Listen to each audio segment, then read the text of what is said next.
O sacred heart, our home lies deep in thee. On earth thou art finding such rest, in him the glory of the blessed. O sacred heart, O sacred heart, the fount of contrite tears, where those sleeping waters flow, new life to sinners they bestow. O sacred heart.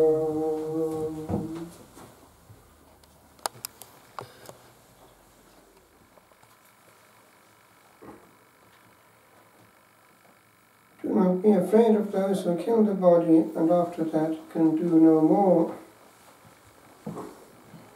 I was once asked by the superior of a convent of Benedictine nuns in Italy what the meaning of this verse, which had come up in the Gospel that morning, was. And I just pointed out the explanation already given by the Lord himself. I will tell you whom to fear. Fear him who, after he has killed, has the power to cast into hell, in Gehenna. One hears quite frequently in the news, often in this case transmitted by other people who are the newscasters, so to speak, when they come into the hermitage, about various strange endings of human innings here on earth. People who proceed to kill people and then to end it all themselves immediately afterwards. Without judging any individual, one wonders what the eyes of their soul will open up to, as though they could end all their problems, including any retribution, just by the pull of a trigger. We know from exorcism that in the case of Hitler, for instance, that was not exactly the case, for he has appeared in exorcism as one of the other crowd. So he is in trouble and is not able to end it, because apparently that is the problem for those who do not make it. They cannot end it. So those who console themselves by anesthetizing their soul in this world with the classic argument, there is no beyond, have no power over the beyond when it comes to arriving there, to make it stop being, because no amount of wishful thinking in time can change one iota with regard to the reality of eternity. It is something which is different from time insofar as the soul at that point has no more power. It only has power as long as it has power over time and over its use of time, therefore over the will. At that point, only 1 second after, the will has been fixed, and so has time.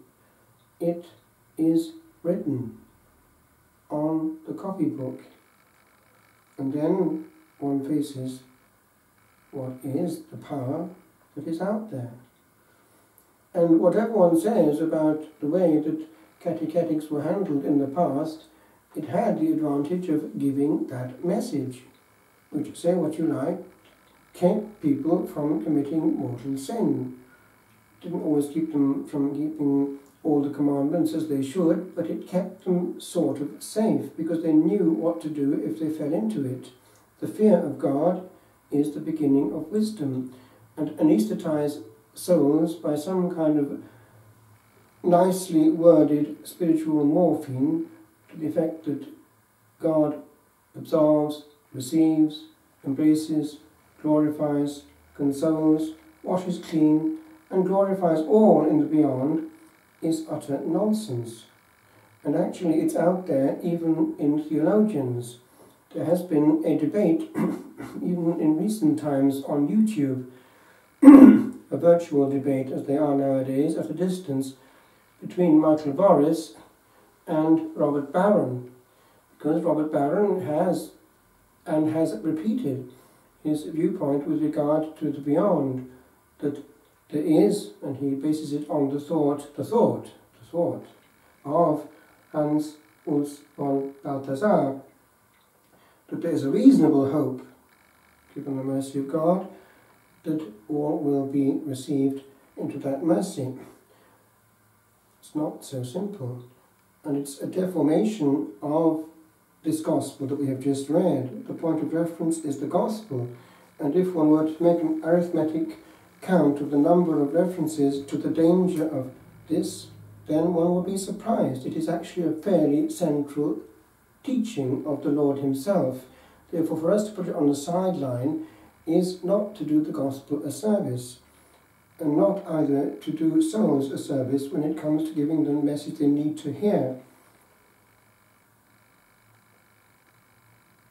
There might be somebody actually who knows, listening to a homily here or there, who might be contemplating suicide as the only reasonable means to end all the massive problems, and might just be warned in time that it doesn't end a thing.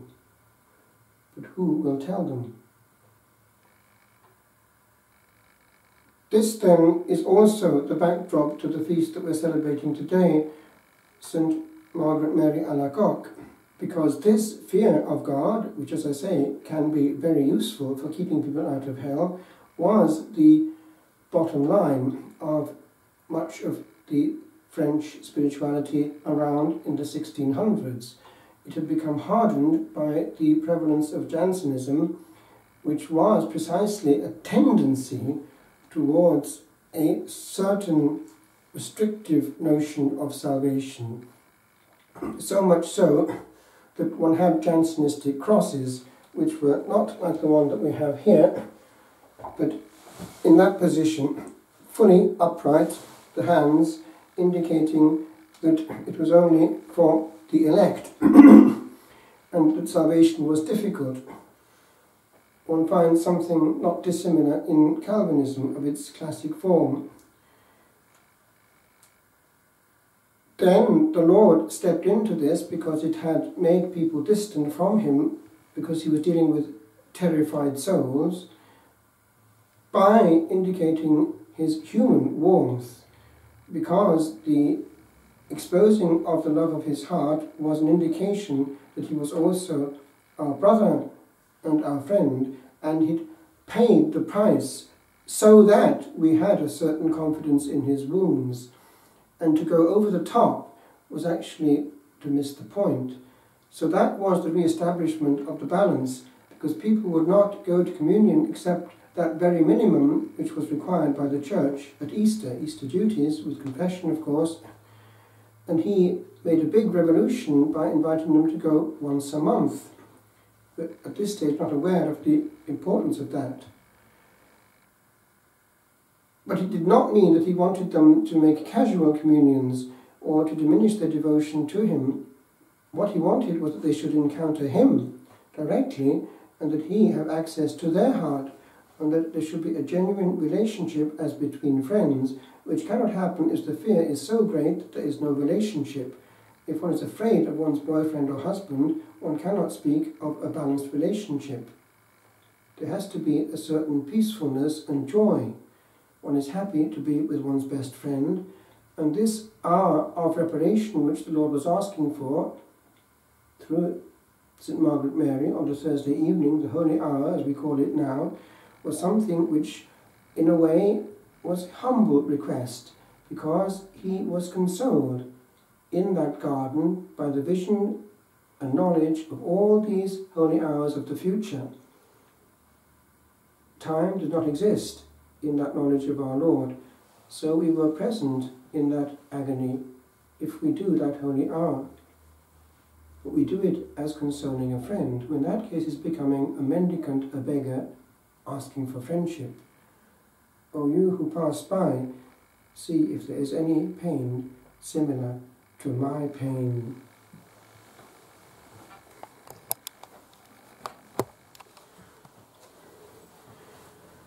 A sacred heart was faithful in thee, for thou wast not be dark and drear, thou breathest rest when thou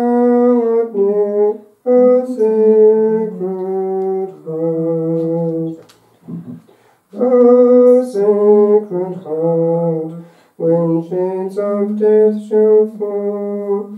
Receive us 'neath thy gentle care, and save us from the tempter's snare, O Sacred Heart.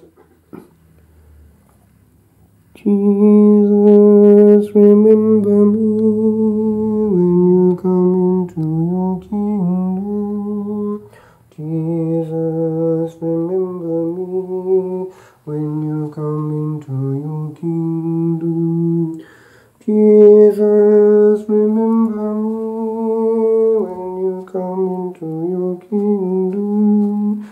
Jesus, remember me when you come into your kingdom. Jesus, remember me when you come into your kingdom.